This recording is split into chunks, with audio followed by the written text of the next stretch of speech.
crisp, but we can't take anything away from Sandstorm. Aussie Sandstorm, one of the finest players in the business, really looking for another breakout performance. He had one. He slayed some names, remember? Oh, yeah, definitely.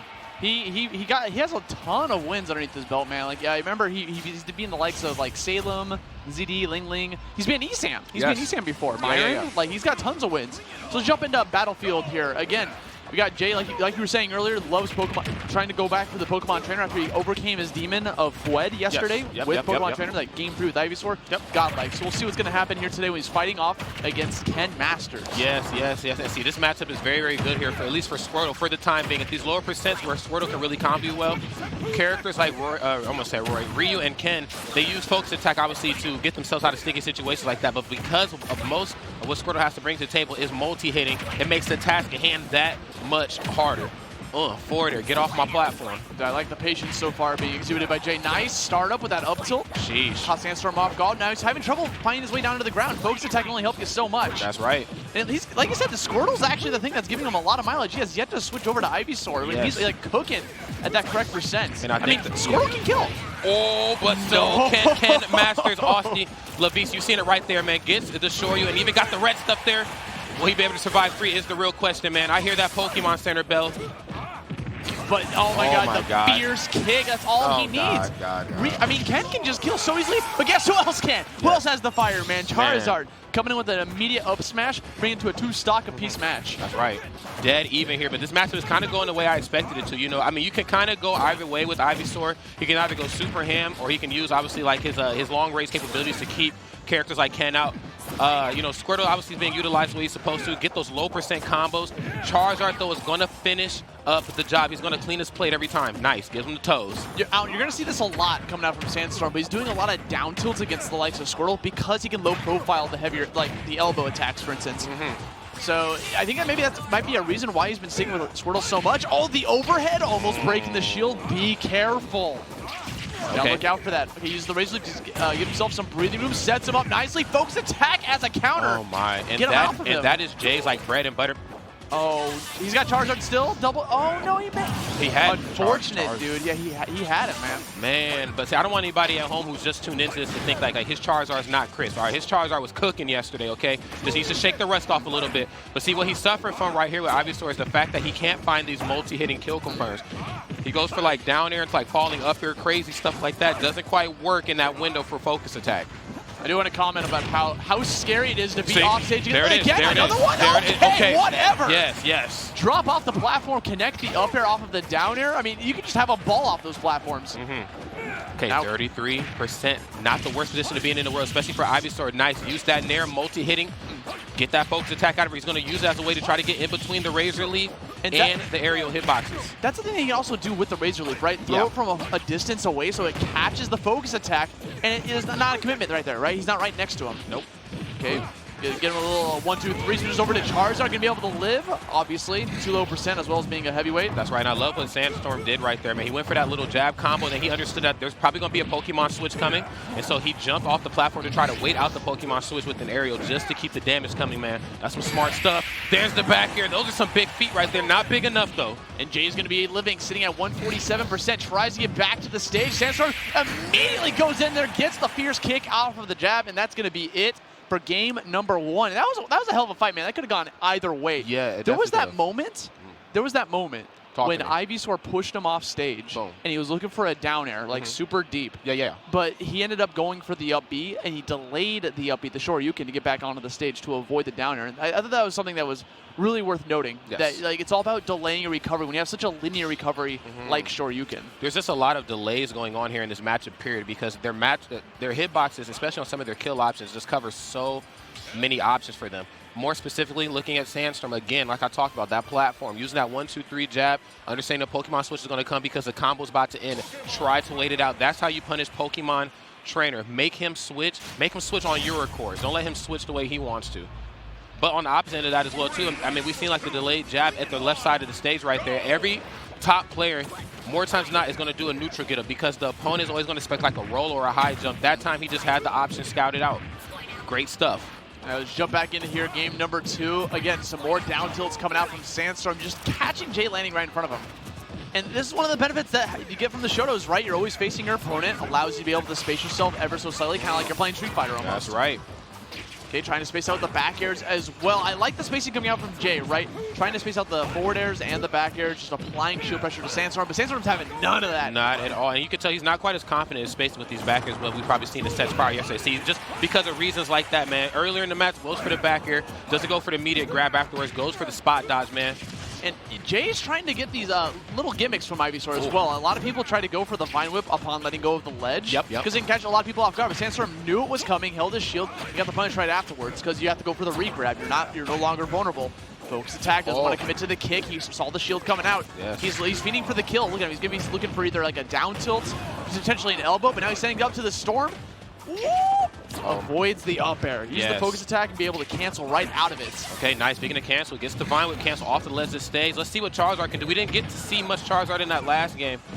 Yeah, that was very, very good. That's what you do with Charizard, man. You go deep because you know Ryu and Cam are going to try to out-avoid you every time at the ledge. No way.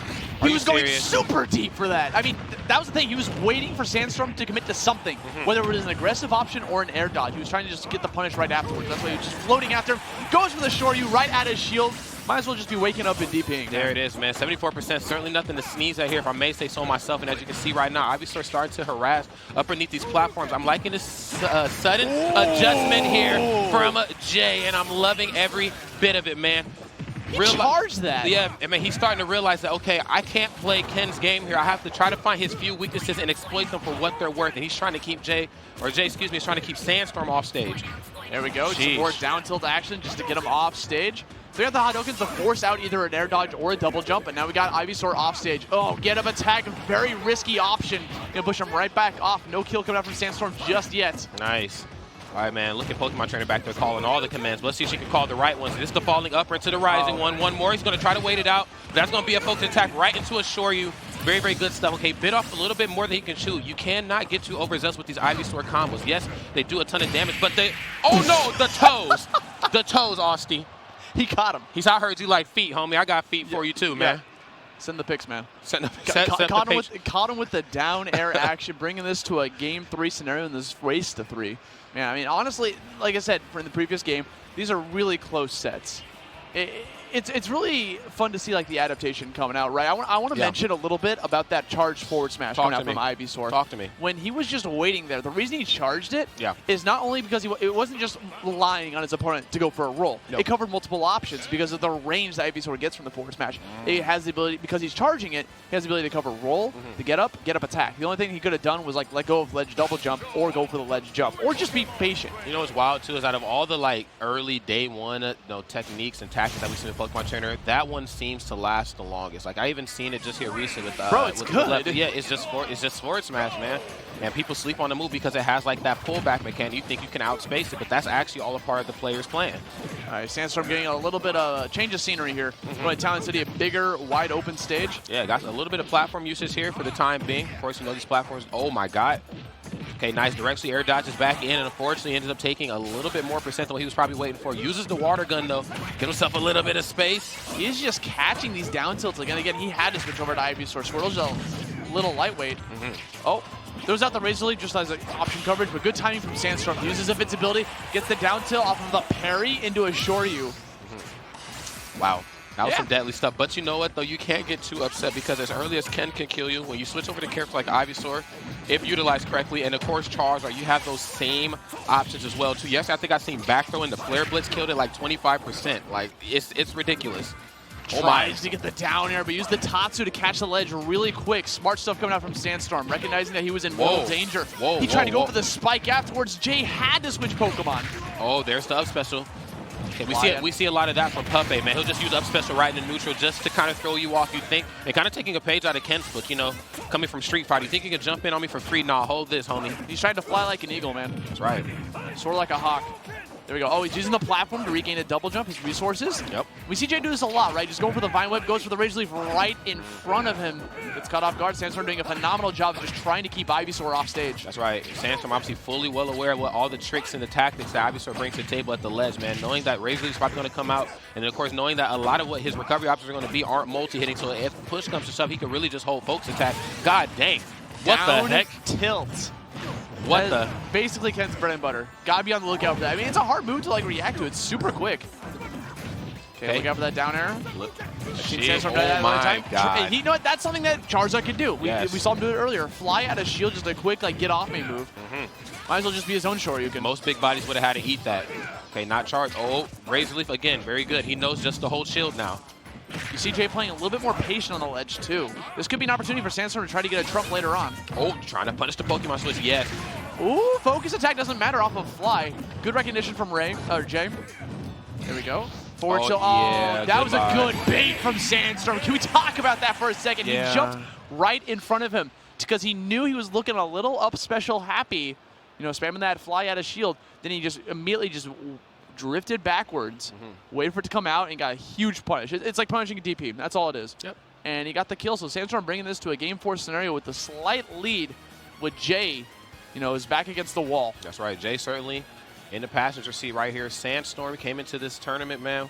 I know there's a lot of people kind of wondering where he was going to place, how he was going to do. I mean, a guy coming from Brawlhalla looking to make his splash, a bigger splash, excuse me. He's already made a splash in Smash, but he's looking to do it again here in DreamHack Montreal. And I got to tell you, man, what better stage to do it on, man? The stage is beautifully lit up. A lot of money on the line. Production's running the 1s and 2s ever so gracefully. I mean, if there was ever a time to stretch your stuff, it's definitely here. And this is a big deal for him, right? Because he traveled here from PA. I mean, yes, he tends to be at the DreamHacks because of Brawlhalla.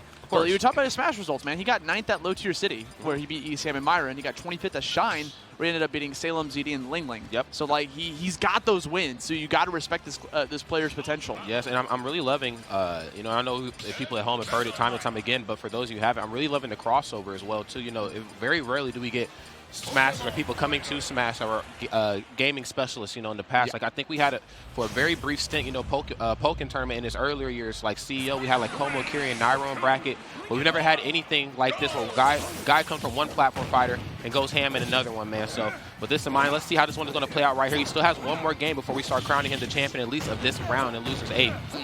Nice stuff. Okay. Jay off to a commanding start. Gotta be, man. And because he was at such a low percent, that Shoryuken was actually risky on hit. Like, because he hit him, he was then landing like right afterwards, so Jay was able to get a punish. Okay, nice, gets the rare sleep, and this is a really weird spot for Ivysaur to be in, because Ivysaur is one of those characters where, despite the long-range tactics and how annoying that character can be looked at, like when this character gets one hit, it can turn one hit into many hits. This character has some pretty strong combo conversions, but the fact that some of these combo stars aren't multi-hitting attacks makes Jay a little bit more hesitant on how he wants to come in. Look at that, like he's spacing out those down airs, trying to get on that platform, switches Back right row. over to Charizard, tosses him off. Potential edge guard opportunity. Shoryuken's right from below him. Jay playing a little bit risky there. Okay, no Tatsu right there. Nice fall off back here. We need to see a little bit more of that. Nice nair on shield. Okay, Sandstorm starting to play the footsie game right now. Staying right inside of that Pokeball range, just kind of trying to bait and punish. Nothing wrong with that. You saw him walk, trying to get that ledge, mashing that down tilt, trying to get that light kick going. Get back on, another forward smash, another stock gone, man. That's right. And again, catching the roll opportunity. Oh, wow. Got him jumping, dude. Wow. That's an anti-air. That's an anti-air. If I'm telling you, man, Sandstorm is a freak. He's a Brawlhalla player, going ham and Smash, playing a Street Fighter character. I don't know what is happening. What laboratory made this guy, man, but I'm happy he's here. Okay, Jay still in this, though. 2 stocks apiece. Trying to space out with these Ivysaur. Catch him with the bullet seed. You don't see that too often from Jay. Oh, nice. Falling forward there off the platform. Again, a little bit hesitant on his combo starters. I like the spacing coming out from Jay. You see him going with the fadeaway back airs. Goes for a multi-hit to go right through the focus attack. Very good. You know, he started to learn his lesson. And again, base him off the ledge, Austin. All courtesy of that multi-hitting there. We need to see a little bit more of that. Okay, now down tilt, just get off me. Yeah, now what's the lead for a character like Ken? I mean, he has, you know, 6.9% on his final stock, but I'm telling you, 1 or 2 stock conversions after that forward air, and things get very scary right here. Well, the thing is, he's having a little bit of trouble finding the stage control. You see Sandstorm just kind of dominating center stage, not disallowing Jay to bypass him. That's right. Cool. Okay, Here's the combo, catches the air dodge. Okay, but that was good, though. Directs the air dodge backwards, probably looking to snap ledge right away. Oh, my. The good DI from Jay. He was fading away to try to avoid that fierce kick. Gets the Shoryuken because he went for the double. that's some risky options, right? You go for a double jump aerial, you expend your resource, and you're vulnerable to something like that. So you got to be careful. And is this how you know Jay has a plan scout out? He said, nah, fam, I don't want to see Squirt. I don't even want to see Charizard. Let's run that Ivysaur one back. Okay, no bullet seed. Pretty interesting tactic right there. That's one of the few moves from Ivysaur that we don't quite see as much, at least not in singles. Sometimes we'll see some wonky stuff in doubles with that, but nonetheless here. Okay, big combos. Yes, and this gap is starting to widen here, Austin. I like that spacing with the down air. Oh, focus attack gets some big damage off him. Sasma at 82%. Literally, Sandstorm is one shorty away from sending Jay out of this tournament, 7th place.